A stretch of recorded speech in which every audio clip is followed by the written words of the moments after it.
Vamos a continuar lo que estamos estudiando. ¿Ustedes conocen la palabra, supongo? Okay. Excelente, excelente. Pues bueno, somos una iglesia cristiana. No pertenecemos a ninguna denominación, creemos en toda la Biblia y llevamos 2 domingos estudiando la Biblia, de la autoridad de la Biblia. Vimos que la autoridad de la Biblia está sobre todo hombre, ¿verdad?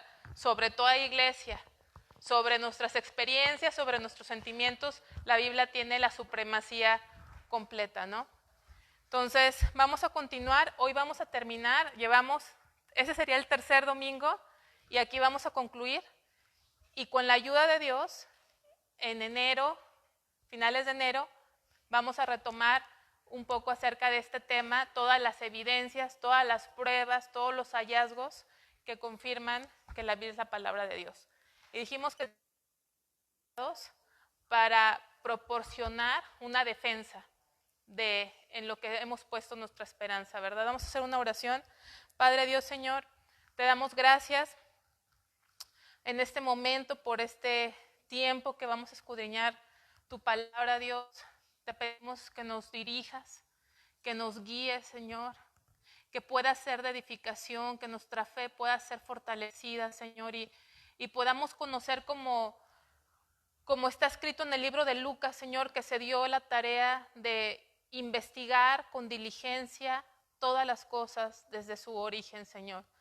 Así nosotros, Señor, que podamos entender, Señor, que esta palabra que tenemos proviene de ti, que tú inspiraste, Dios, a hombres santos. Padre, los inspiraste a escribir este libro que es tuyo, que es un libro sagrado, que no contiene tu palabra, sino que es tu palabra viva, Señor. Ayúdanos a estudiar tu palabra, a obedecerla, Señor, y a vivirla, Padre, en el nombre de Jesús. Amén. Pues vamos a empezar. Déjenme busco esa.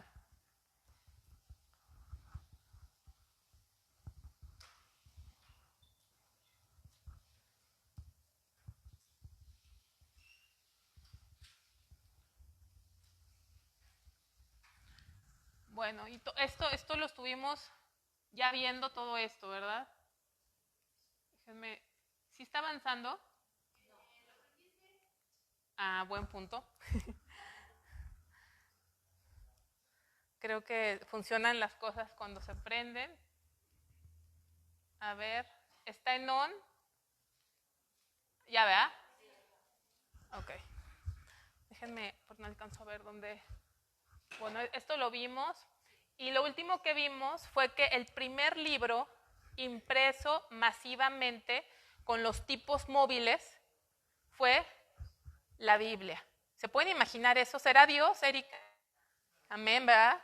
El primer libro que pudo. Antes de que se produjera la Biblia masivamente, dijimos que se tenía que escribir.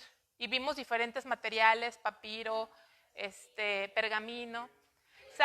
¿Saben ustedes más o menos cuánto tardaban cuando tú solicitabas, quiero una copia de la Biblia, y tenía que ser a mano? ¿Saben más o menos cuánto tiempo se llevaba escribir la Biblia? De 1 a 2 años. De 1 a 2 años. Ahorita vas aquí a la librería y tienes Biblias para la mujer, para el hombre, con promesas subrayadas, con letras de Jesús en rojo, con letra grande, maxi grande, chica, de bolsillo, ¿verdad? Allá era 1 o 2 años. ¿Y saben más o menos cuánto costaba el comprar una Biblia? Es un aproximado. Era el sueldo de 1 año de trabajo. Vamos a suponer que, considerando cómo está el salario mínimo, está como a 300, ¿no? Más o menos, dependiendo lo que hagas. ¿Cuánto sería 1 año? Como 100,000 pesos. 100,000 pesos, más o menos lo que costaría una copia de una Biblia, porque tenía que hacerse a mano. ¿Te imaginas, Maye? Si a veces para leerla tenemos 10 años en la iglesia y no la hemos leído, imagínense ahora escribirla.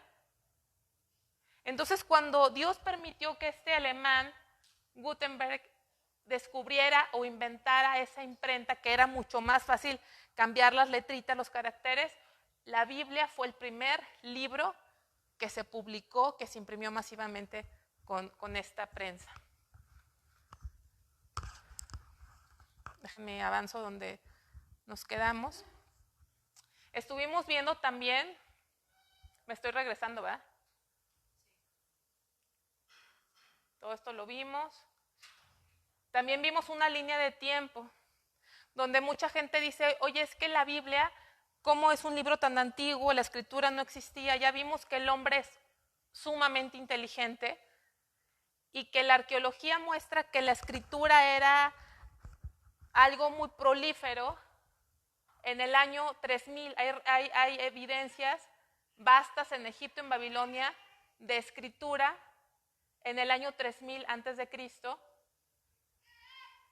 Y sabemos que los primeros libros los escribió Moisés en el año 1500, ¿sí?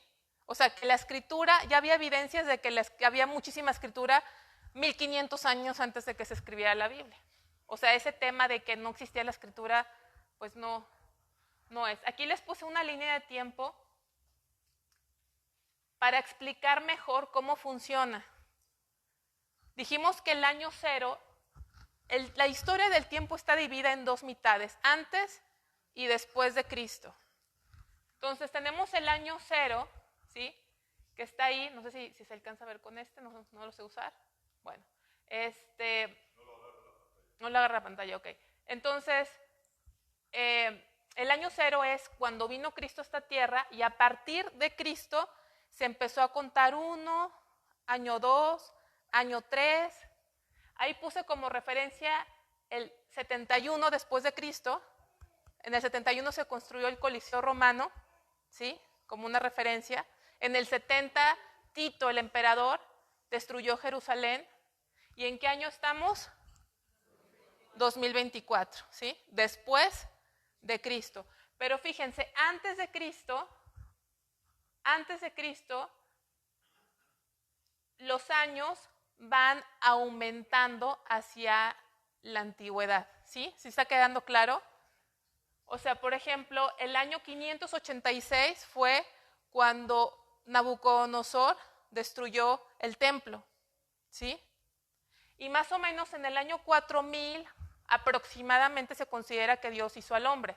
Entonces, si se fijan, está el año cero y va hacia atrás 1, 2, 3, 4, 5. Entonces, cuando yo digo el año 4000 antes de Cristo, es lo más antiguo, ¿verdad? ¿Sí queda claro? Nada más como una referencia.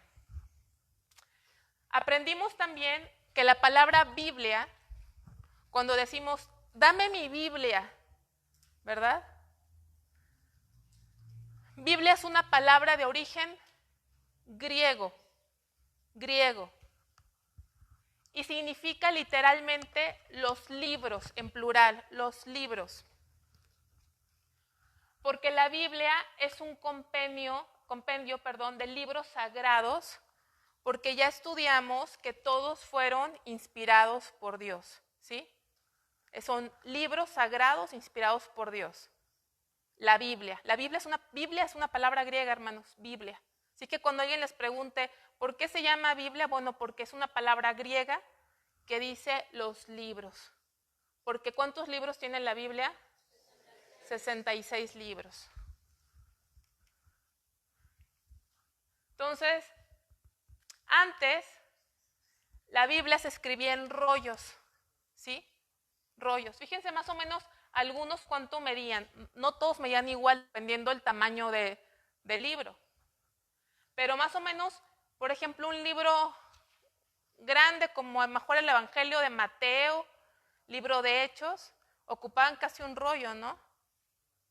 Isaías, 10 metros. Imagínense cuánto medirá aquí. ¿Eran 10 metros? No más, ¿no? 20 metros. Pero como quieras, larguísimo esto, ¿no? Imagínate abrir el rollo así. Si nosotros ya con la Biblia así no encontramos los libros, ¿dónde está Isaías? ¿Dónde está Nahum? ¿No? Ahora imagínate con los rollos así. Como soy yo así un poco torpe, yo creo que tendré mi cuarto. A ver, extiéndeme hasta allá y hasta acá, pero la gente lo sabía manejar. Y a veces les ponían unos como tubos de madera para enrollarlos. Y fíjense que los romanos usaban algo que le llamaban códice. No se sabe quién lo inventó, probablemente lo inventaría un cristiano, porque resulta que el invento del códice era acomodar, ya no usar el rollo, sino acomodar. ¿Sí? Ok. Era acomodar. ¿Está en verde? ¿No se escucha? ¿Ah, sí? Ok, entonces acomodaron las hojas como en libro, ¿sí? A lo que hoy conocemos como un libro, pero le llamaban códice. Y los que más lo usaron, los que más se beneficiaron, los que más explotaron este concepto fueron los cristianos, porque así empezaron a escribir copias de la Biblia. Se le llamaba códice, a lo que ahora le llamamos libro, ¿sí? Códice. Por eso dice, será una innovación cristiana, porque no se sabe quién se le ocurrió esa idea, pero los que más la usaron fueron los cristianos para la propagación de Cristo. ¿Cuál es el idioma original de la Biblia? ¿En qué idioma se escribió la Biblia? El Antiguo Testamento se escribió en hebreo. El Antiguo Testamento se escribió en hebreo y hay unas porciones muy pequeñas de arameo, pero la mayoría, digamos que más del 95%, se escribió en hebreo. Ese es el idioma original. Ahora la Biblia está traducida en miles de idiomas y dialectos, pero original fue hebreo. Y el Nuevo Testamento se escribió en griego, ¿sí? Solamente esas porciones están en arameo, solamente esas porciones. Todo lo demás del Antiguo Testamento dijimos que ¿en qué idioma está? Hebreo. Ahora, ¿por qué en arameo? Por ejemplo, si vamos a Daniel, no lo busquen porque pues, son muchos capítulos. Desde Daniel 2, versículo 4, hasta Daniel capítulo 7, versículo 28, todo eso, el original está en arameo, no lo vamos a leer ahorita. ¿Pero por qué? Porque cuando Daniel, ¿dónde estaba? En Babilonia. ¿Y cuál era el idioma de Babilonia? El arameo, ¿sí? El arameo. Y Esdras 4, del 8 al 6, cuando estudiamos el contexto, y vinieron enemigos a hacer cartas al rey porque querían que terminaran la construcción del templo, no querían que terminaran de restaurar. Sus enemigos escribieron una carta en arameo, porque era el idioma que se hablaba. Sin embargo, fíjense qué curioso, que Jeremías, un versículo, entendemos que Daniel había una porción de arameo porque estaba en Babilonia. En Esdras, porque los enemigos que no querían que volvieran a... Acuérdense que es de Esdras. Esdras escribió cuando el pueblo de Dios salió de la cautividad, ¿sí? ¿Sí estamos de acuerdo? Esdras escribió cuando el pueblo de Dios salió de Babilonia. Y cuando querían restaurar su templo, hubo enemigos que se opusieron a ellos y mandaron cartas al rey, y esas cartas las hicieron en arameo. Pero fíjense que Jeremías escribió antes, durante o después de la cautividad. Antes. La mayoría de Jeremías escribió antes de la cautividad. Vamos a ver qué dice Jeremías 10:11, nada más para enseñarles algo o comentar algo.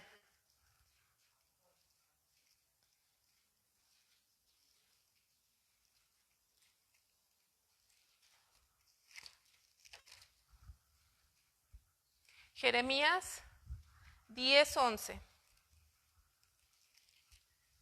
Fíjense que este es el único versículo de Jeremías que está, ¿en qué idioma? Arameo. Les diréis así: los dioses que no hicieron los cielos ni la tierra, desaparezcan de la tierra y debajo de los cielos. Amén. Jeremías fue un profeta, hermanos, que le advertía al pueblo, si no te arrepientes, vas a ser llevado a la cautividad. Tanto era la advertencia de Jeremías que el pueblo, Carmen, que el pueblo lo tomó como un traidor a la patria. Porque el pueblo esperaba que un profeta se levantara para decirles, no se preocupen, Dios los va a sacar adelante. Para el tiempo que estaba Jeremías, Babilonia ya era una potencia mundial que los estaba acechando. Ya estaban siendo acechados por Babilonia. Y querían ellos escuchar profetas que les dijeran, ora a Dios, clama a Dios y nada te va a pasar, como hoy en día. No nos gustan los profetas que se levantan y nos dicen, si no te arrepientes, van a venir las consecuencias, ¿sí? Entonces, ¿por qué creen que este versículo está en arameo, en este contexto?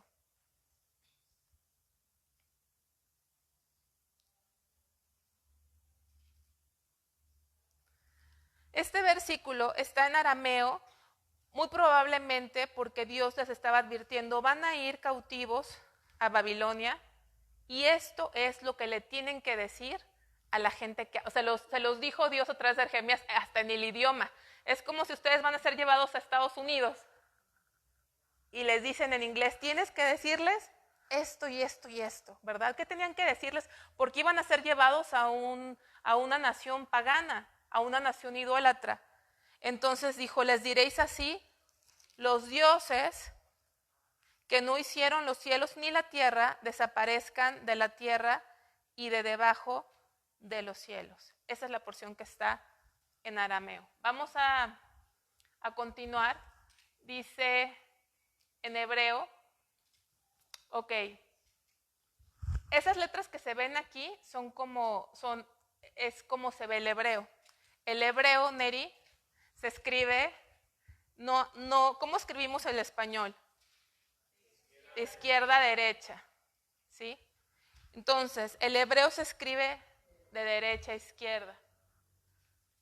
Y quiero que sepan que Dios no escogió el idioma hebreo por casualidad o no fue una coincidencia. Es muy difícil para mí explicar un idioma porque la mayoría solamente hablamos un idioma y a lo mejor conocemos un poco de otro idioma. Pero los idiomas son muy diferentes. Por ejemplo, les decía la otra vez, los que hablan un poco de inglés, y aquí tenemos a alguien que habla inglés, el idioma español es riquísimo, es como muy romántico, muy extenso. El idioma inglés es muy práctico. Hay cosas que no se pueden traducir exactamente igual. Hay muchas palabras tan dulces en México, tan especiales en español, que no se encuentra una traducción tan literal, ¿sí? No crean que los idiomas es como una transacción de palabras. Cada idioma es muy distinto y el idioma hebreo tiene esta característica. El idioma hebreo es pictórico, es un idioma que habla con metáforas vivas, ahí debería ser vivas, perdón, y audaces, que desafían y dramatizan la historia. Es un idioma personal, se dirige al corazón y a las emociones, no solamente a la mente y la razón. Es muy difícil a lo mejor que ustedes puedan comprender que el hebreo no es como el español, no es como el inglés. O sea que los que tradujeron la Biblia a otros idiomas fue un desafío tremendo traducirla, ¿sí? Tremendo. Es un idioma que ilustra, tiene mucha ilustración, tiene mucha vida, no es un idioma neutro, son experiencias vivas, imágenes que más que a la mente llegan al corazón. ¿Y por qué fue escrito así? Porque da mucha ilustración, mucho sentimiento, todas las imágenes que vemos en el Antiguo Testamento. ¿Y por qué se escribió en hebreo? Porque originalmente todo esa palabra de Dios iba dirigida solamente ¿a quién? A la nación de Israel. originalmente. Iba dirigida a una nación, la nación de Israel, y Dios la habló en su propio idioma. Pero el Nuevo Testamento fue escrito en griego, y el griego era un idioma bien diferente al hebreo. El griego es un idioma intelectual, es un idioma más de la mente que del corazón. Entonces, un hecho del que dieron abundante testimonio los filósofos griegos. Y ahí puse un ejemplo de cómo se ve la escritura griega. ¿Le entienden? Griego era más apropiado para codificar una comunicación o reflexión sobre la revelación de Dios, para ponerla en forma comunicable y sencilla. Les voy a dar un ejemplo. Vamos a Hebreos, capítulo 11.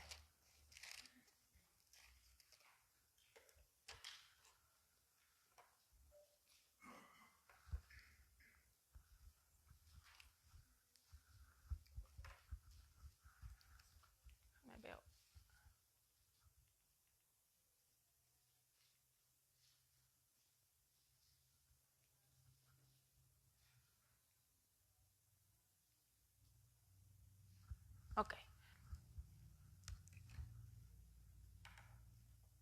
Les voy a poner un ejemplo. En el Antiguo Testamento, y este ejemplo lo acabamos de ver los viernes en el discipulado de Génesis. En el Antiguo Testamento tenemos a Adán y Eva, que tienen dos hijos. Uno es Abel y otro es Caín.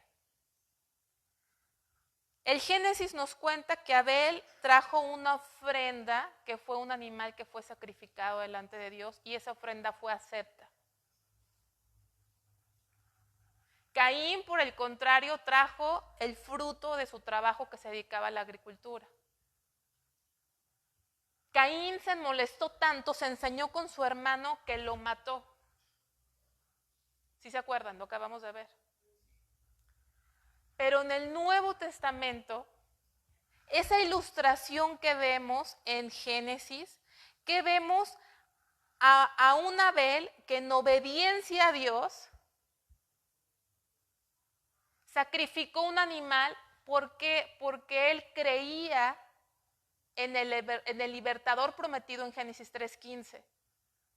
Pero fíjense cómo nos explica esa misma ilustración, cómo nos las explica Dios en el idioma griego, que es el original del Nuevo Testamento. Si vamos a Hebreos 11, versículo 4. Hebreos 11, 4. ¿Ya están conmigo? Dice, por la fe Abel ofreció a Dios más excelente sacrificio que Caín, por lo cual alcanzó testimonio de que era justo, dando Dios testimonio de sus ofrendas, y muerto aún habla por ella. En el Nuevo Testamento, al escribir las ideas en griego, el idioma griego dijimos que es más filosófico. Muchos filósofos salieron de Grecia. Muchos filósofos escribían en griego. La forma en que está el lenguaje griego es un idioma que es mucho más eficaz para compartir conceptos, enseñanzas, doctrina, que el hebreo. El hebreo es más pictórico, más de imágenes, más al corazón, pero el griego es más de la mente, es más exacto para transmitir un conocimiento. En el Antiguo Testamento vemos a un hombre de fe. Abel era un hombre de fe, ¿sí? Abraham era el padre de la fe. Pero fíjense cómo en el Nuevo Testamento escrito en griego, la fe que vemos desde el principio. ¿Adán tuvo fe, hermanos? ¿Y cuál fue la evidencia de su fe? La evidencia de la fe de Adán fue que le puso a su mujer, ¿cómo le puso? Eva. Dios no le puso Eva a la mujer. ¿Cómo le había puesto Dios? Varona. El que le puso Eva fue Adán. Porque Eva, ¿qué significa?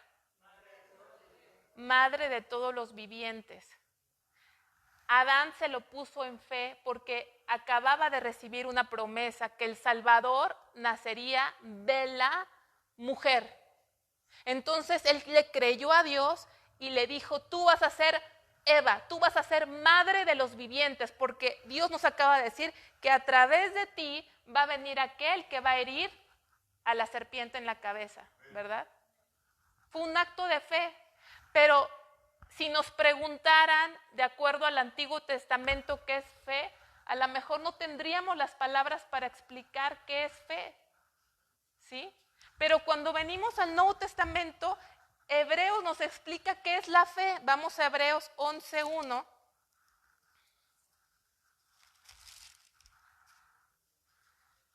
Hebreos 11:1 nos dice, es pues la fe, la certeza de lo que se espera, la convicción de lo que no se ve. O sea, el griego tiene la estructura gramatical y el vocabulario para transmitirnos esta doctrina.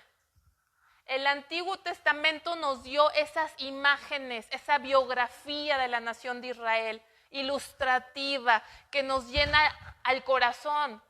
Porque cuando leemos todas las experiencias de Adán, de Eva, de sus hijos, de Noé, son historias que nos hablan de Cristo.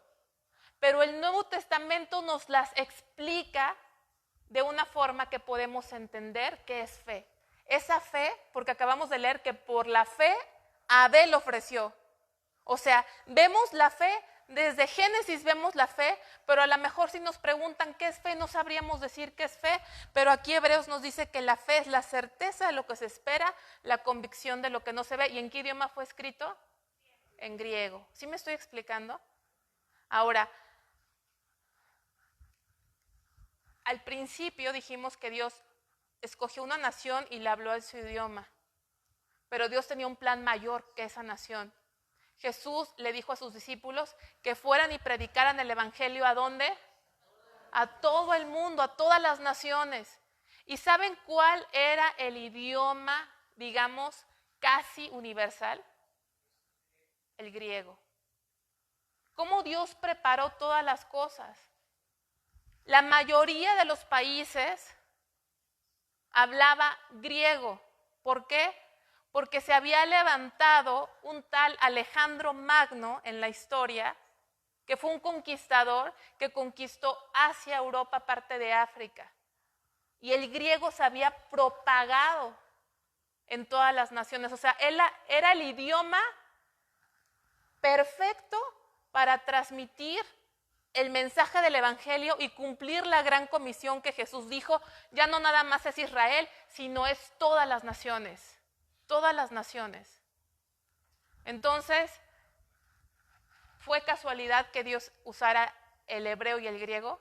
No, eran los idiomas perfectos para transmitir su palabra. Amén. Entonces, ¿cómo transmitió Dios su palabra? Inicialmente fue de forma oral. Dios le habló a Adán, Dios le habló a Eva, Dios le habló hasta Caín. Estamos viendo que hasta Caín le habló Dios de forma oral. Pero fue importante escribir la palabra. Dios empezó a decir que se escribiera la palabra que Él decía. Vamos a ver, algunos ejemplos ya los hemos visto en los otros días, pero vamos a ver otra vez para recordar. Vamos a Éxodo 17.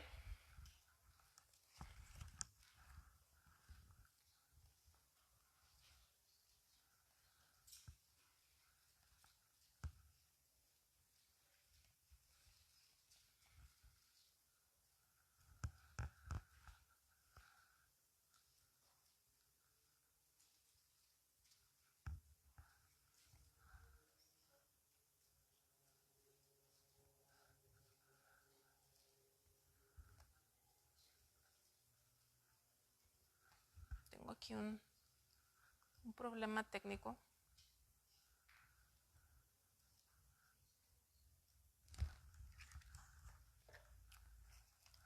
Éxodo 17, ¿qué dice ahí? 14, gracias, porque no lo podía ver. Éxodo 17.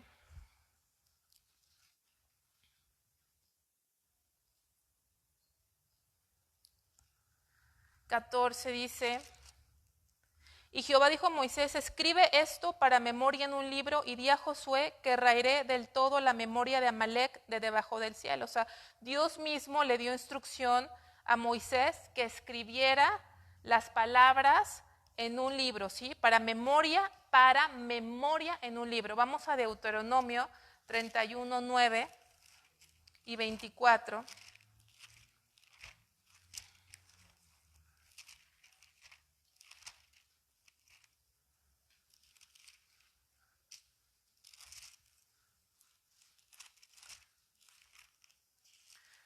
Capítulo 31, 9, dice: y escribió Moisés esta ley y la dio a los sacerdotes hijos de Leví que llevaban el arca del pacto de Jehová y a todos los ancianos de Israel. O sea, Moisés obedeció y escribió la ley, escribió la palabra de Dios.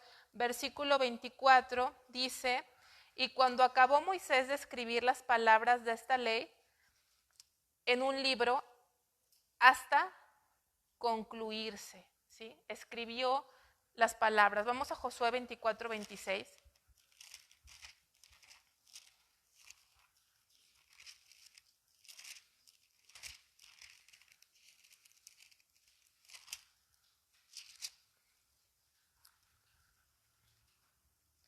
Dice: y escribió Josué estas palabras en el libro de la ley de Dios, y tomando una gran piedra, la levantó allí debajo de la encina que estaba junto al santuario de Jehová. Escribió Josué estas palabras en el libro de la ley de Dios. Aquí vemos cómo se escribían las palabras que Dios les inspiraba, que eran de parte de él, que las tuviésemos. Vamos al primer libro de Samuel, capítulo 10, para ver otro ejemplo, ahí un poquito más adelante.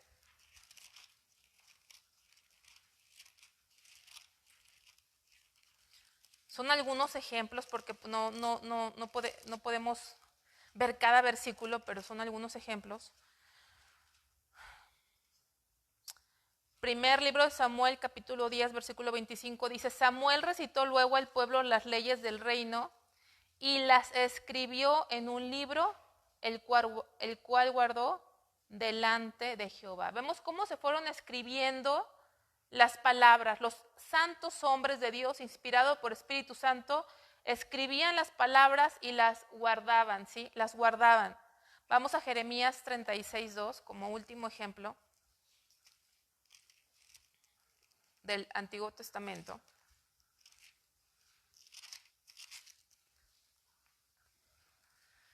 Dice: toma un rollo de libro y escribe en él todas las palabras que te he hablado contra Israel y contra Judá y contra todas las naciones, desde el día que comencé a hablarte, desde los días de Josías hasta hoy. Entonces, Dios dijo así: toma un rollo de libro y escribe todas las palabras. ¿Por qué Dios hablaba inicialmente, o sea, hablaba oralmente, Dios se comunicaba oralmente, pero Dios después estableció que se tenía que escribir sus palabras? ¿Por qué? ¿Cuáles son los beneficios o las ventajas de escribir la palabra? Primero, es precisión. Es precisión. Yo estoy haciendo una exposición aquí. Es más, les voy a dar un ejemplo. ¿Alguna vez ustedes han escrito una carta a alguien? Levante su mano quien alguna vez le ha escrito una carta a alguien. Díganme cuánto tiempo les llevó escribir esa carta. ¿Qué hubiera sido más fácil? ¿Hablar con la persona o escribirle? Hablar, ¿verdad? Porque escribir tienes que estar pensando, meditando las palabras, el acomodo exacto. Si alguien con la inteligencia artificial pusiera en texto lo que estoy enseñando, no quedaría igual a que yo me sentara y lo redactara para que quedara escrito, ¿verdad que no? O sea, sería diferente. Entonces, se necesitaba escribir la palabra para que hubiera esa exactitud, no un teléfono descompuesto. Propagación, para que la palabra de Dios se pudiera propagar, compartir, sin que se modificara. ¿Cuántas veces se hacen chismes porque malentendemos lo que nos dicen? ¿Alguien le ha pasado algo así? ¿Sí? Que te dijeron una cosa, pero tú entendiste otra cosa y al final trajiste otra cosa, ¿no? Entonces se necesitaba, porque la Biblia, hemos estudiado las clases pasadas que hay una guerra contra la verdad. Mucha gente quería, Satanás usó gente para tergiversar la palabra, para confundir, usando nombres de escogidos de Dios para hacer otros escritos apócrifos. Era necesario escribir la palabra de Dios.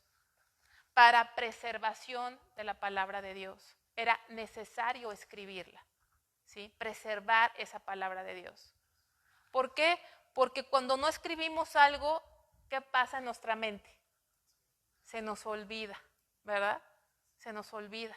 Entonces aquí ya está. Dios le habla a un hombre, le habló a Moisés, pero Moisés, ¿qué pasó con Moisés? Un versículo muy corto de la Biblia dice, y Moisés murió. ¿Y qué pasaría con todo lo que Dios le enseñó a Moisés? Toda la revelación, porque Moisés no estuvo cuando la tierra fue creada, pero Dios le reveló a Moisés cómo creó él la tierra. Y él la escribió. Moisés ya no está, pero la palabra aquí sigue y por eso sabemos hoy cómo fue creada la tierra. ¿En cuántos días?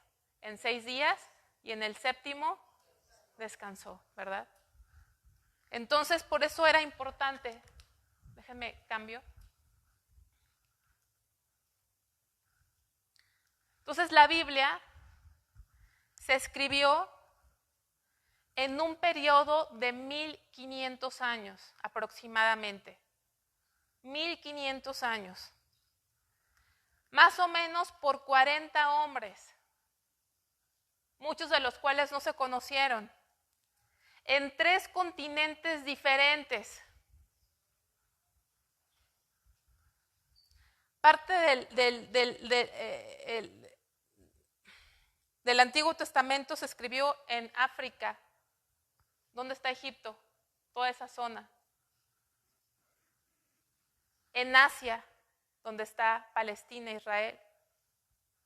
Y en el continente europeo, donde está Grecia, Roma. En 3 continentes diferentes. Fíjense, 3 continentes diferentes, por 40 hombres, en un periodo de 1500 años y conserva una unidad perfecta. Si nosotros hoy les dijera, vamos a hacer una historia y hasta les diera el tema, empieza tú, Sara, con una hoja, Moisés es su esposo, fíjense. Neri, hermana Katy, Oscar, que es su esposo, y todos escribiéramos y les diera un tema y juntáramos las hojitas, ¿creen que iba a tener una secuencia? No. La Biblia simplemente, por esa unidad perfecta, todos hablan de lo mismo y la Biblia tiene miles de referencias cruzadas. Por eso la forma de interpretar la Biblia es con la misma Biblia. La misma Biblia nos enseña cuando un versículo está en obscuridad, que no lo entendemos completamente, lo podemos entender a la luz de otros pasajes de la Escritura. Entonces, no busquen, pero 2 de Pedro dice que los santos hombres de Dios hablaron inspirados por el Espíritu Santo. AT, ¿qué es AT? Antiguo Testamento. ¿Dónde se ubicaba? Esas copias, esos escritos que hicieron de la ley, ¿dónde se ubicaron? Vamos a ver, antes de la cautividad, durante la cautividad y después de la cautividad. Vamos a ver qué nos dice Éxodo 24.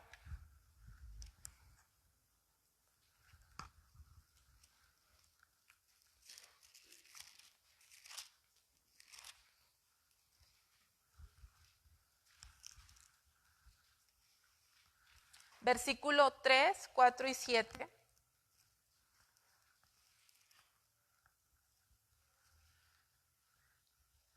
Y Moisés vino, contó al pueblo todas las palabras de Jehová, todas las leyes, y todo el pueblo respondió a una voz y dijo, haremos todas las palabras que Jehová ha dicho.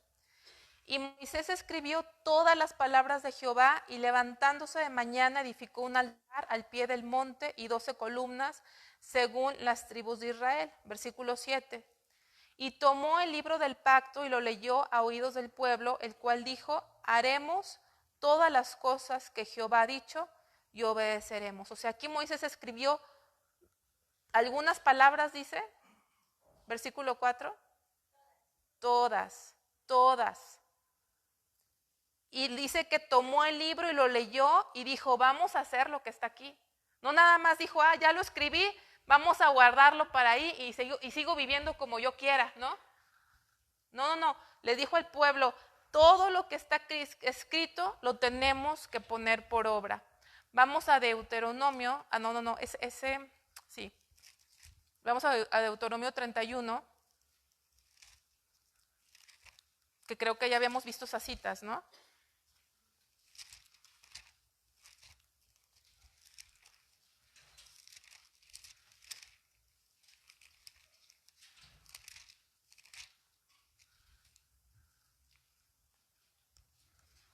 Dice, versículos 24 al 26, y cuando acabó Moisés de escribir las palabras de esta ley en un libro hasta concluirse, dio órdenes Moisés a los levitas que llevaban el arca del pacto de Jehová, diciendo, tomad este libro de la ley y ponedlo al lado del arca del pacto de Jehová vuestro Dios, y esté allí por testigo contra ti. ¿Dónde se puso ese libro? Al lado del arca, ¿verdad? Al lado del arca. Y sabemos que estaba también en el interior del arca estaba una copia de la ley. Entonces estaba de alguna forma en el arca. Vamos a segundo libro de Reyes 22.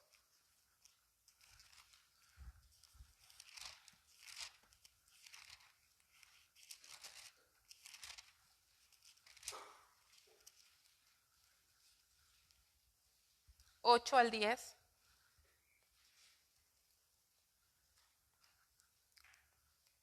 Ya habían pasado muchos años, cientos de años después. Y vemos aquí el hallazgo del libro de la ley. 22:8 dice, entonces dijo el sumo sacerdote Hilcías al escriba Safán, he hallado el libro de la ley en la casa de Jehová. E Hilcías dio el libro a Safán y lo leyó. Viniendo luego el escriba Safán al rey, dio cuenta al rey diciendo, tus siervos han recogido el dinero que se halló en el templo y lo han entregado en poder de los que hacen la obra, que tienen a su cargo el arreglo de la casa de Jehová. Asimismo, el escriba Safán declaró al rey diciendo, el sacerdote Hilcías me ha dado un libro, y lo leyó Safán delante del rey. Muchos años después, cientos de años después, cuando el pueblo se había apartado de Dios, cuando el templo estaba descuidado, donde el templo de Salomón ya se habían metido sacerdotes paganos, donde el pueblo de Dios ya estaba totalmente desviado del camino de Dios, a Josías, que fue un rey piadoso, Dios despertó su espíritu y dijo, tenemos que ir a arreglar el templo. ¿Y qué encontraron en el templo? La palabra de Dios, la ley. Cuando a Josías le leyeron la ley, dice la palabra de Dios que lloró. Hermanos, ¿qué deberíamos encontrar en el templo? La palabra. La palabra. Podemos encontrar muchas cosas, pero si no está la palabra, qué peligroso, ¿verdad? Por eso la nación estaba toda desviada. ¿Por qué lloró Josías?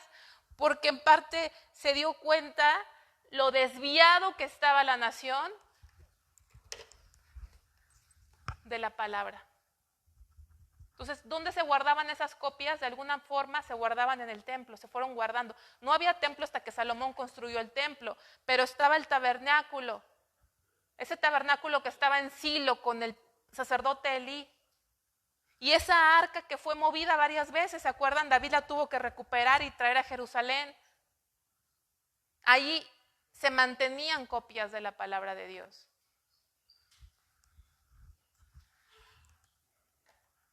En la cautividad, vemos que Daniel muy probablemente se llevó copias de la palabra a Babilonia, porque él la leía en Babilonia. Vamos a ver Daniel 9:2.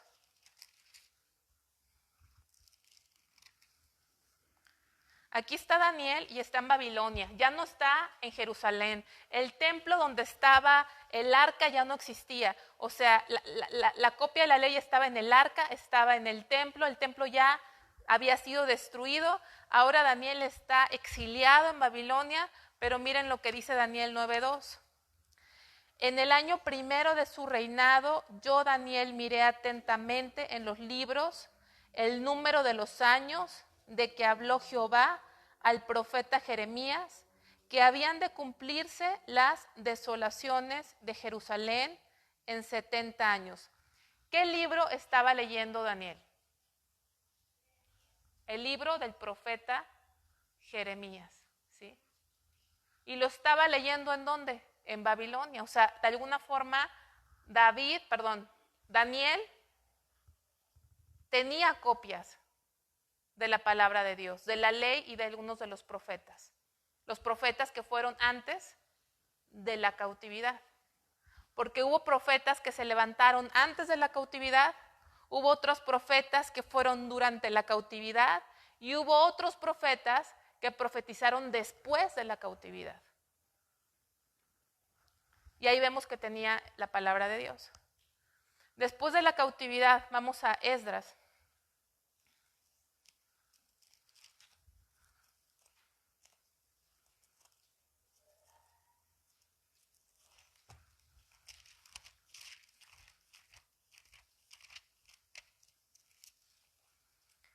Esdras 3:10.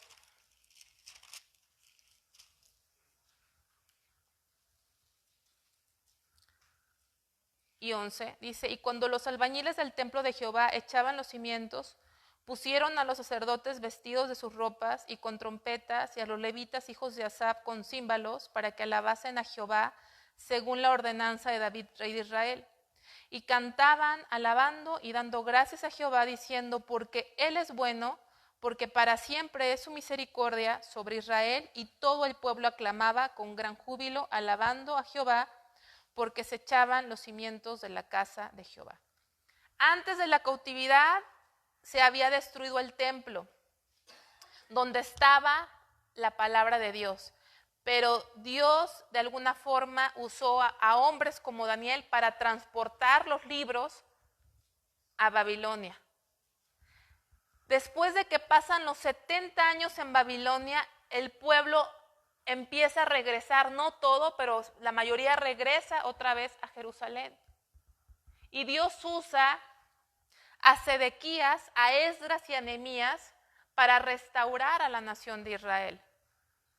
Y aquí vemos que ese templo se está reconstruyendo, es lo que estamos viendo aquí, se están poniendo los cimientos. Cuando tú vas a construir un edificio, ¿qué tienes que poner primero? Los cimientos, ¿sí? Estamos viendo la reconstrucción del templo y vamos a ver ahora, vamos a pasar al capítulo 6 del mismo libro, Esdras 6, 15 al 18, por favor.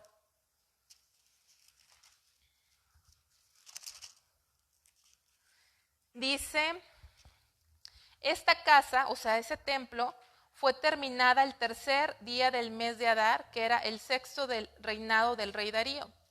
Entonces los hijos de Israel, los sacerdotes, los levitas y los demás que habían venido de la cautividad, hicieron la dedicación de esta casa de Dios con gozo, y ofrecieron en la dedicación de esta casa de Dios 100 becerros, 200 carneros y 400 corderos, y 12 machos cabríos en expiación por todo Israel, conforme al número de las tribus de Israel, y pusieron a los sacerdotes en sus turnos y a los levitas en sus de Dios conforme a lo escrito, ¿en dónde, hermanos? En el libro de Moisés. Entonces ellos tenían, el libro de Moisés es los primeros 5 libros de la Biblia, el Pentateuco. Ellos tenían la palabra después de regresar. Vamos a ver Nehemías. Es el siguiente libro, Nehemías.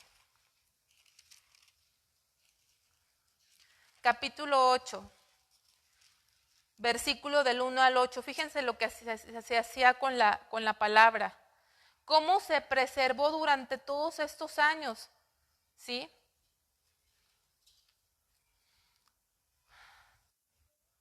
Dice, versículo 1, y se juntó todo el pueblo como un solo hombre. Esto es ya después, obviamente es después de la cautividad, cuando están reconstruyendo la ciudad, el templo. Dice, y se juntó todo el pueblo como un solo hombre en la plaza que está delante de la puerta de las aguas, y dijeron a Esdras, el escriba, ¿sí? Esdras era un escriba, ahorita vamos a ver qué es un escriba, que trajese, ¿qué hermanos? El libro de la ley de Moisés. O sea, la palabra de Dios no era algo que no estuviesen familiarizados, se escribían copias, las llevaban consigo. Ya habían pasado cientos de años y tenían la ley, tenían la palabra de Dios. Dice el versículo 2, y el sacerdote Esdras trajo la ley delante de la congregación, así de hombres como de mujeres y de todos los que podían entender, el primer día del mes séptimo, y leyó en el libro delante de la plaza que está delante de la puerta de las aguas, desde el alba hasta mediodía, en presencia de hombres y mujeres y de todos los que podían entender, y los oídos de todo el pueblo estaban atentos al libro de la ley. El escriba Esdras estaba sobre un púlpito. ¿Saben lo que es un púlpito, verdad? Algo parecido a esto. De madera que habían hecho para ello. Y junto a él estaban Matatías, Sema, Anías, Urías, Hilcías y Maasías a su mano derecha. Y a su mano izquierda, Pedaías, Misael, Malquías, Jasum, Hasbadana, Zacarías y Mesulam.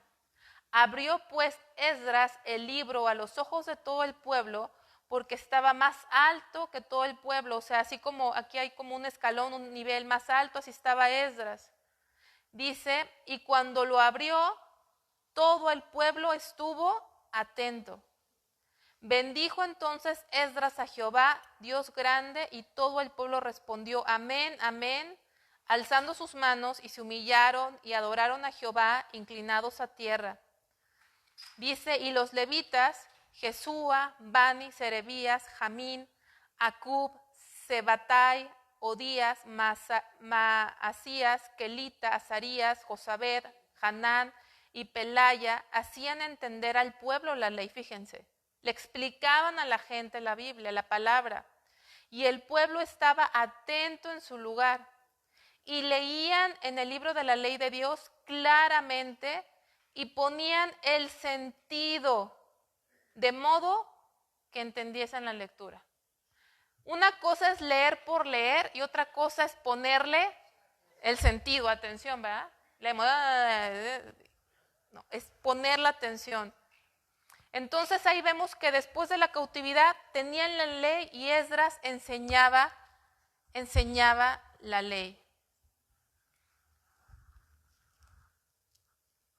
Vamos a pasar esa cita porque ya se las había comentado. De tal manera que los libros del Antiguo Testamento, Segunda de Pedro, no lo busquen, también es un versículo que ya he mencionado, que los hombres de Dios hablaron, inspirados por el Espíritu Santo, lo pueden anotar. Los libros del Antiguo Testamento se fueron acumulando gradualmente hasta que se completaron más o menos en tiempo de Esdras, ¿sí? Se fueron acumulando. La ley de Moisés, los profetas y los salmos. ¿Sí saben ustedes, hermanos, que los libros, como los tiene su Biblia, el orden en que tenemos la Biblia nosotros no es cronológica? ¿Saben qué significa cronológica? De acuerdo al tiempo en que sucedieron los hechos. No la tenemos acomodada cronológicamente. El acomodo que tenemos de la Biblia, ¿cómo es? temáticamente, ¿sí? La Biblia está clasificada u ordenada por temas. Por eso tenemos libros históricos, ¿sí? Los libros poéticos, que son Salmos, Job, Proverbios, Cantares, y los profetas. O sea, la Biblia que tenemos está acomodada por temas, no de manera cronológica, ¿sí? Entonces, aunque Esdras está a la mejor al principio, lo que sucedió con Esdras fue casi al final. O sea, Esdras vivió para el final de la terminación del Antiguo Testamento. Lo último que se narra en el Antiguo Testamento es cuando el pueblo regresa de la cautividad. ¿Y por qué tenemos profetas? Porque esos profetas profetizaron dentro de un tiempo histórico, ¿sí? Profetizaron antes de la cautividad o durante la cautividad o cuando regresaron después de la cautividad. Por eso hace tiempo vimos panorama bíblico, ¿se acuerdan? Y estuvimos viendo todo eso. Quisiera retomar el panorama del Nuevo Testamento. Ya sería la tercera vez que damos panorama bíblico. La primera vez se dio en el 2006. Después se dio una segunda vez, creo que en el 2015. Y se empezó la tercera vez en el 2018. Pero esta última vez del 2018 que vino la pandemia y una serie de cosas, terminamos solamente hasta el Antiguo Testamento. No hemos visto por tercera vez el Nuevo Testamento, que me gustaría, si Dios nos concediera, estudiarlo este año otra vez. Bueno, no este año, ya se acabó, el próximo año, ¿sí? Entonces, déjame cambio a la siguiente.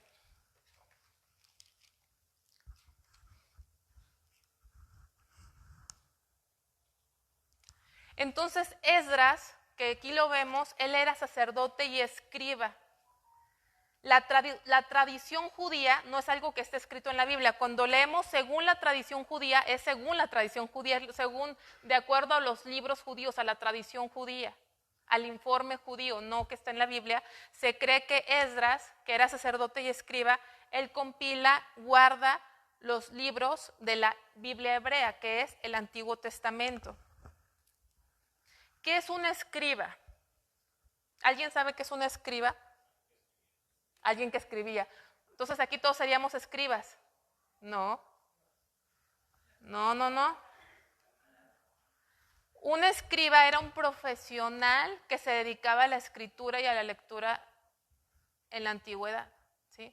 No era alguien que escribía. Aquí todos escribimos, pero a lo mejor con faltas de ortografía, sin acentos, ¿verdad? ¿Quién escribe muy bien? Ya no sabemos escribir, todo lo dictamos ahí al teléfono, mandamos los mensajes de voz para no escribir. Ya no sabemos escribir. No, ellos eran expertos en la escritura y en la lectura. Fíjense, en el antiguo Egipto los escribas eran expertos en la escritura y conocían, bueno, en la escritura, y no está con mayúscula, ojo, ¿con qué está? No se está refiriendo a la Biblia, sino a la escritura en general y a la astronomía. Eran los encargados de inscribir, clasificar, contabilizar y copiar textos. ¿Por qué contabilizar? Había técnicas de copiar, ¿sí? Técnicas de copiar. ¿Quién sabe técnicas de copiar, pero no en los exámenes? A ver, ¿cuántos se saben técnicas de copiar en los exámenes?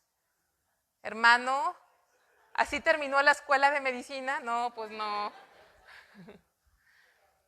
Imagínense, no nada más es copiar por copiar, porque si lo hacemos así a la y se va, hasta la copia nos sale mal. O me acuerdo una anécdota que me contó alguien que conocía que alguien le estaba copiando en el examen y que hasta el nombre le copió. Es real, ¿sí? Hasta el nombre puso ahí, el nombre ni era su nombre, desde ahí empezó a copiar, desde el nombre, imagínense. Bueno, había técnicas para copiar, tenían que contar las letras, tenían que contar las palabras para asegurar, fíjense, no crean que se copiaba así, allá la se va, a mí contrátame de escriba, a estar bien fácil eso, ahí voy a hacer planas, ¿no? Ahí, no, era gente muy preparada, los escribas. Y copiaban los textos con técnicas para que no hubiese errores. En Israel, en el antiguo Israel, un escriba eran eruditos, no era cualquier persona, ¿sí? Eran miembros de una clase erudita que estudiaban, ahora sí, las escrituras con mayúscula, porque se refiere a la palabra, eran expertos en la palabra de Dios y servían como copistas, editores, maestros y juristas. O sea, no crean que contrataban a cualquiera, oye, ¿no tienes chamba? Vente aquí, te voy a pagar unos denarios para que copies la ley. No, tenían que ser expertos en la ley y en hacer el copiado para asegurar la fidelidad de los textos. Eso eran escribas, eran hasta abogados. ¿Por qué abogados? Porque aún las leyes de hoy, las leyes que tenemos en todo el mundo, que el problema, hermanos, no son las leyes, el problema es que no las cumplimos. ¿Están de acuerdo o no están de acuerdo? Ahora el nuevo gobierno que tenemos en México quiere hacer una nueva constitución. ¿Sí lo saben? Pero el problema no es la constitución, el problema es que nadie respeta la constitución. Pero la mayoría de las leyes en todo el mundo, ¿saben de dónde las sacaron? De la Biblia, ¿sí? De la Biblia. Tú, los escribas eran como abogados, eran expertos en la ley de Moisés. Entonces Esdras era un escriba y también era sacerdote. Y él vivió en los últimos años, cuando se cerró, digamos, como se le llama el canon, de lo que es el Antiguo Testamento, que termina en Malaquías, ¿sí? ¿Cuál es el último libro? Malaquías. Entonces, la tradición judía dice que él fue él era un experto en la ley, a eso él se dedicó a enseñar la ley al pueblo que venía del exilio. Entonces, se cree que ahí, bueno, según la tradición judía, se cerró en Malaquías, de tal manera, hermanos, que ustedes en su Biblia, si ustedes abren su Biblia en primer capítulo de Mateo,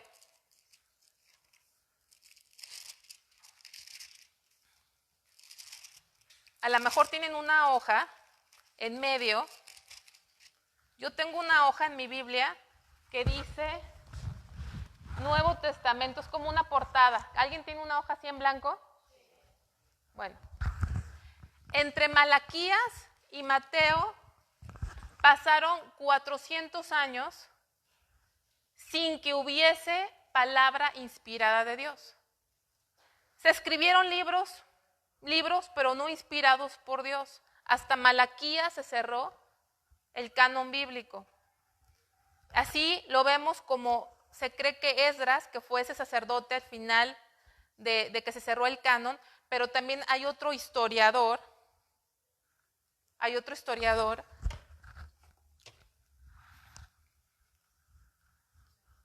que se llamó Josefo. ¿Han escuchado de Josefo? Por ahí está mi mochila. ¿Me la puedes pasar, por favor? Hay un historiador, Josefo, que es muy famoso, gracias. Y es una persona muy relevante. Escribió muchos libros, los más importantes que todavía quedan. Por aquí están. Ahí se ven los nombres de los libros, ¿no? ¿No? Antigüedades, ¿no dice antigüedades? Antes, ¿me pasé? Ahí, ok. Antigüedades de los judíos. Hay cuatro libros que todavía, digamos, que quedan. Antigüedades de los judíos, las guerras de los judíos, que son varios tomos. Hay mucha gente que los tiene. Contra Apio y Hoja de Vida. Este libro es un resumen de los dos primeros libros de él.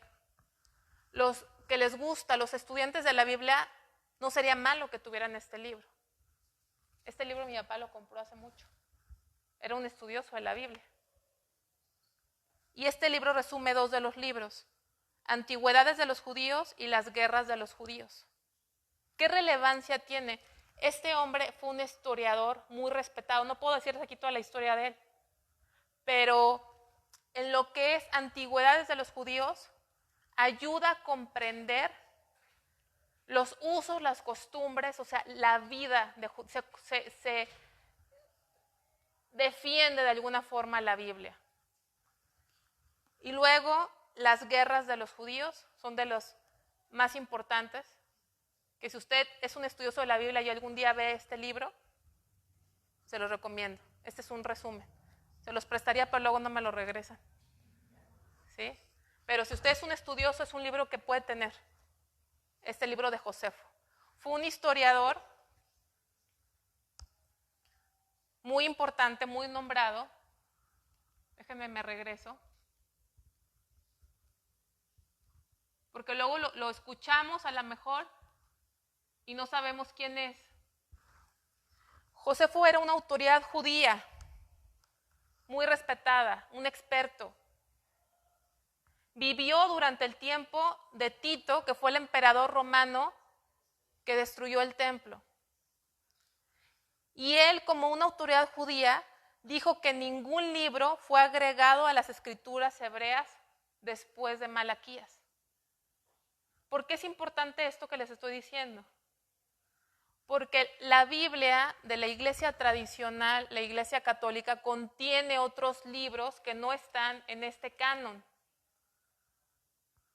Entonces, no solamente sabemos que con Esdras se cerró el Antiguo Testamento, sino que Josefo, que vivió después de Cristo, él, como esa autoridad, dijo que no se agregó ningún libro después de Malaquías. Esa es la relevancia de lo que les estoy compartiendo.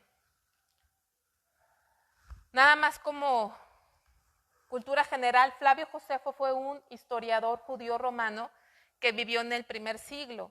Es considerado un personaje clave para la comprensión del judaísmo del segundo templo, el cristianismo primitivo y la historia de los emperadores de la dinastía Julio-Claudia. Su nombre realmente era Josefo, él se puso Flavio porque los Flavios de alguna forma lo protegían, que esa es otra historia. Cada cosa tendríamos que irnos a otra historia también muy interesante, ¿sí?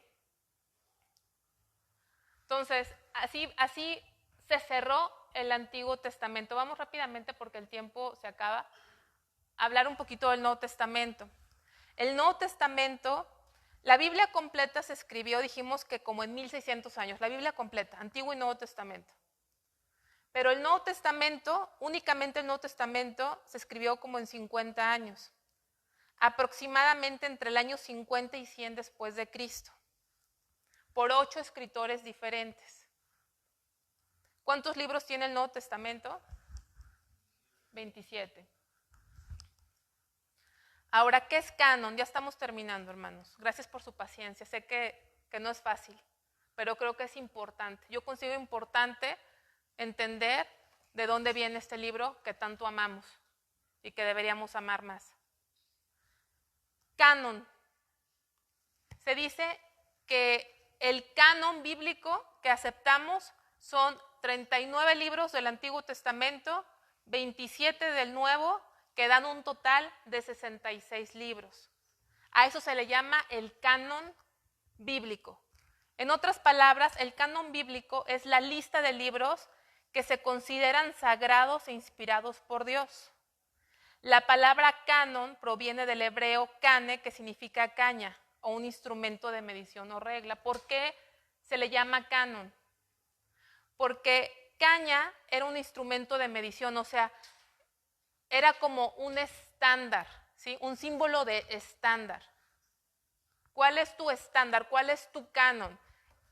Nuestro estándar, este es el estándar, el canon. O sea, no hay ni uno más ni uno menos, 66 libros. Este es el canon, esta es la medida perfecta, este es el estándar de Dios. Esto es lo que Dios inspiró. Y por eso estudiamos otras clases que dice Dios que aquellos que le quiten o le agreguen van a sufrir plagas, ¿se acuerdan? En Apocalipsis van a sufrir plagas. Entonces se llama canon porque caña habla de medida, de estándar. Este es el estándar, ¿sí? ¿Cómo se determinó ese canon?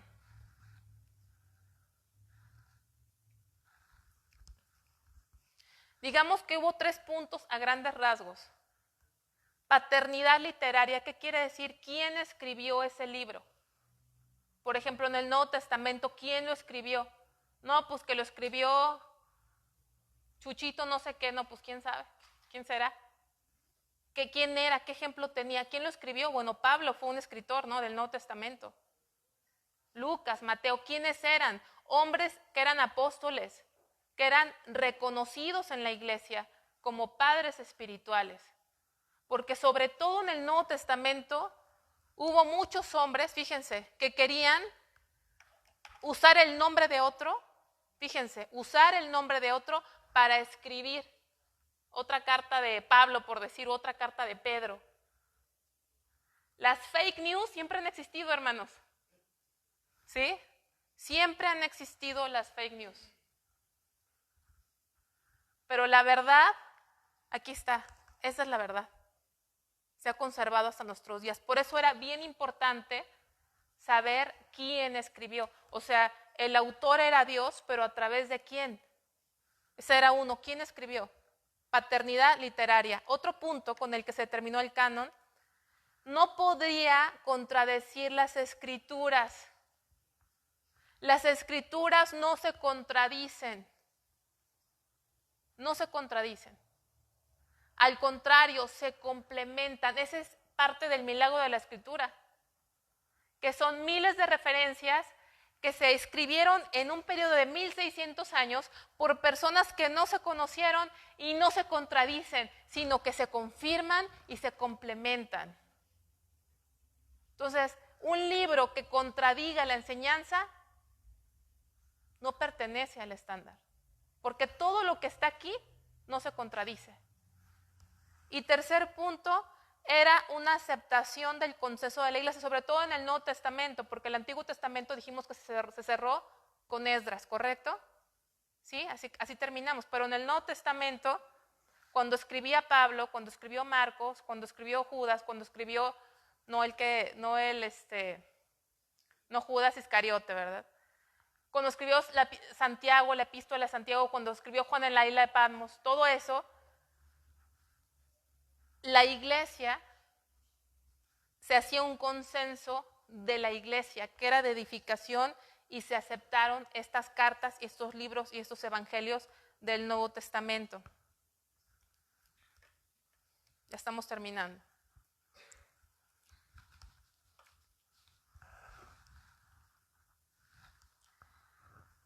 Hay libros que se llaman apócrifos, que les decimos apócrifos, que son aquellos libros que no tenemos en nuestra Biblia y que los tiene la Biblia romana. Le llamamos apócrifo. Apócrifo viene de una palabra que significa escondido.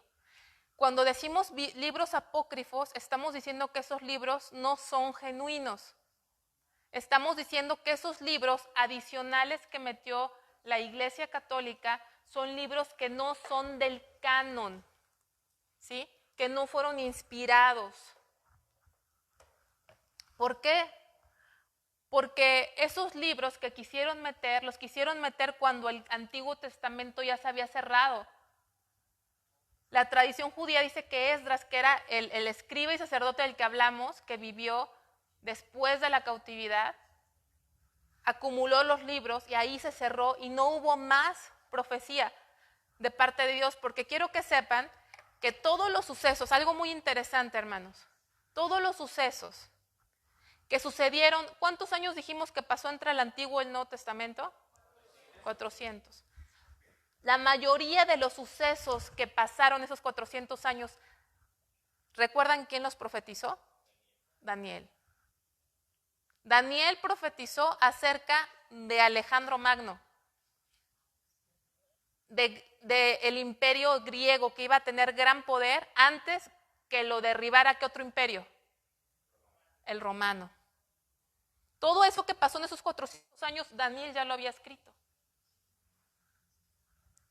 Entonces, ya se había cerrado con Malaquías, de tal manera que alrededor del año 450, acuérdense que 450 hacia atrás va creciendo, ya se había cerrado con Esdras. Los libros no genuinos, hay 14 libros, no todos están en la Biblia católica, pero se crearon como 14 libros no genuinos y fueron escritos alrededor del año 200 al 150 a.C. O sea, ¿se acuerdan que los años se van haciendo menos cuando vamos acercándonos a Jesús? Entonces, la Biblia se cerró en el año 400 a.C. con Malaquías, y como 200 años después, fíjense, ya pasaron 200 años que ya se había cerrado el Antiguo Testamento cuando se escribieron estos libros, totalmente fuera de cuando ya se había cerrado el Antiguo Testamento. Estos libros fueron agregados a una traducción muy famosa que se llama Septuaginta, ¿sí? Septuaginta es una traducción muy famosa.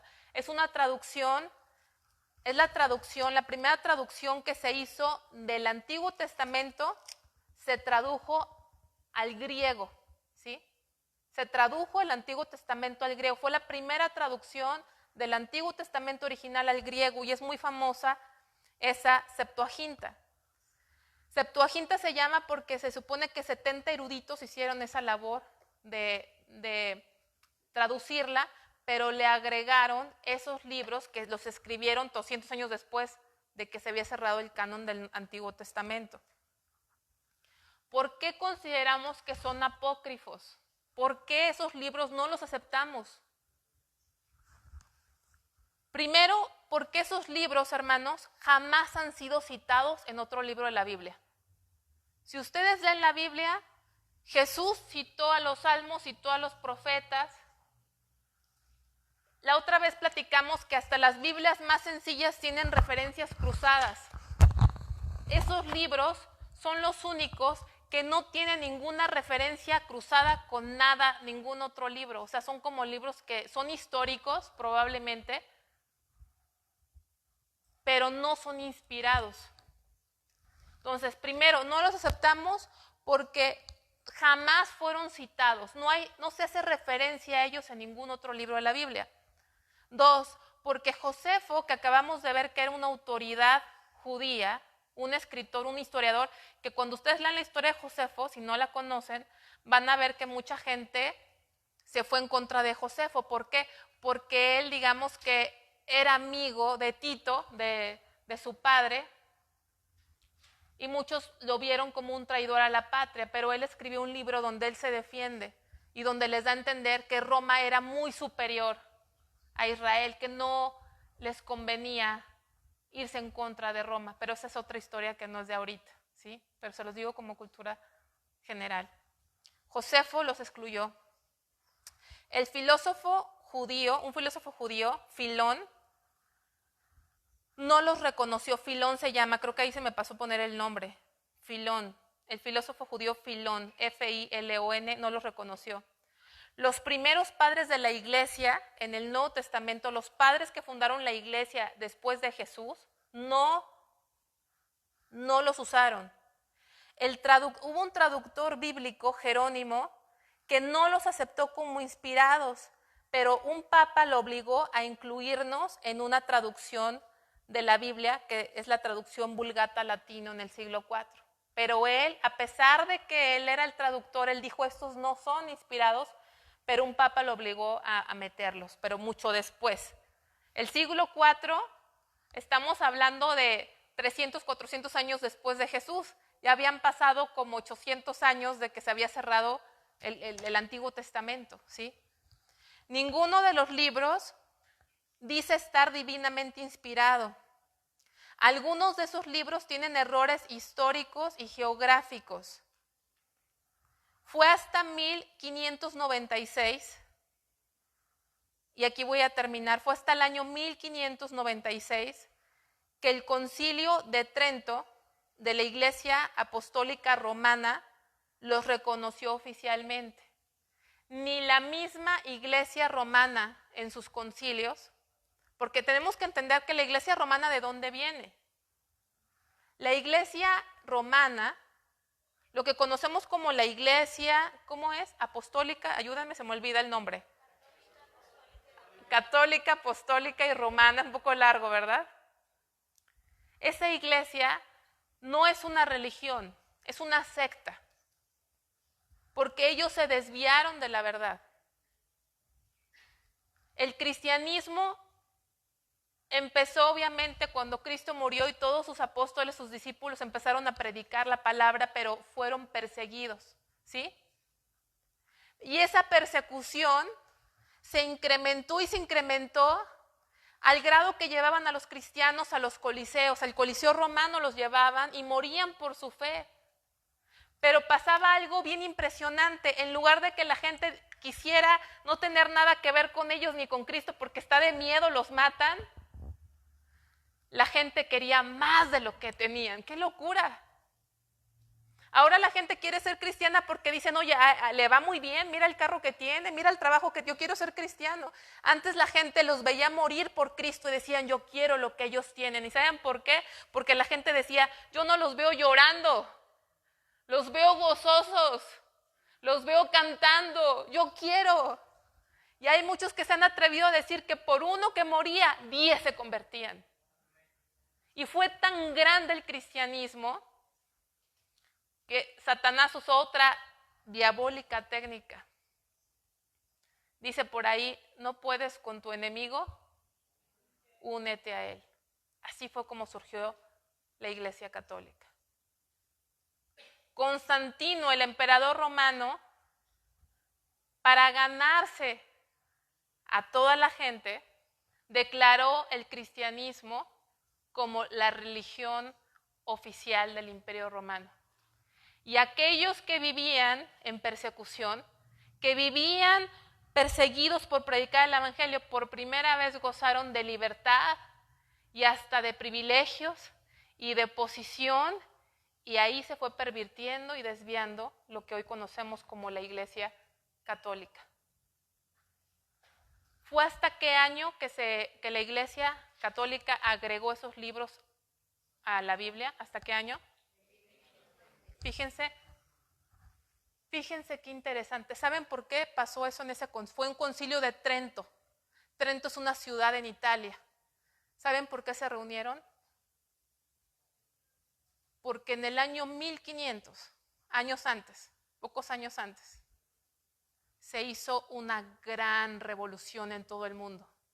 Y la empezó un solo hombre. Fue Martín Lutero. Martín Lutero se fue en contra del poder del mundo cuando leyó la Biblia y dijo, lo que ustedes predican no está en la Biblia. Y por eso se juntaron en ese año.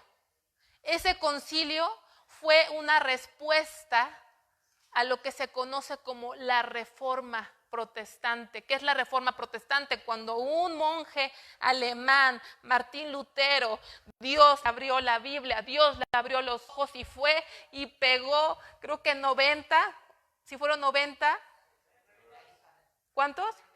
95, gracias, 95 dogmas o 95 estatutos en contra de la Iglesia Católica.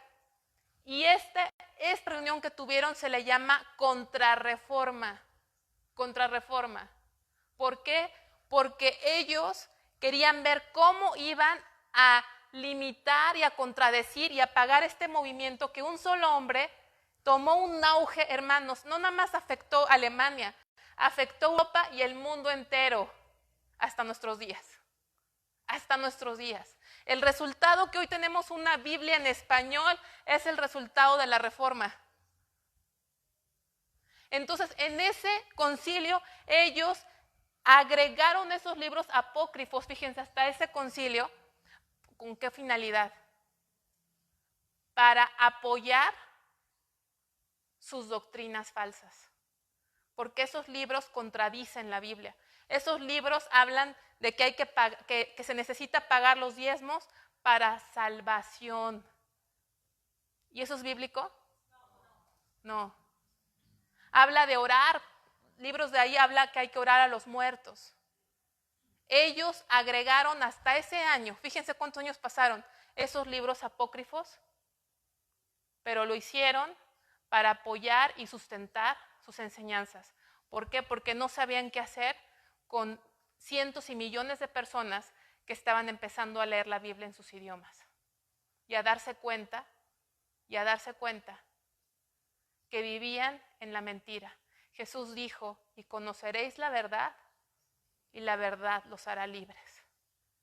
Y esa gente en el mundo vivía cautivo en el engaño de la Iglesia Católica que los tenía tomados. Si no, esa es la única iglesia verdadera, y si el día que se morían cedían sus terrenos, cedían sus riquezas, porque les hablaban de un purgatorio, de un limbo. Y la gente, con tal de no irse al infierno, le daban a la Iglesia Católica sus propiedades y sus cosas. Y cuando conocieron la verdad, fueron libres.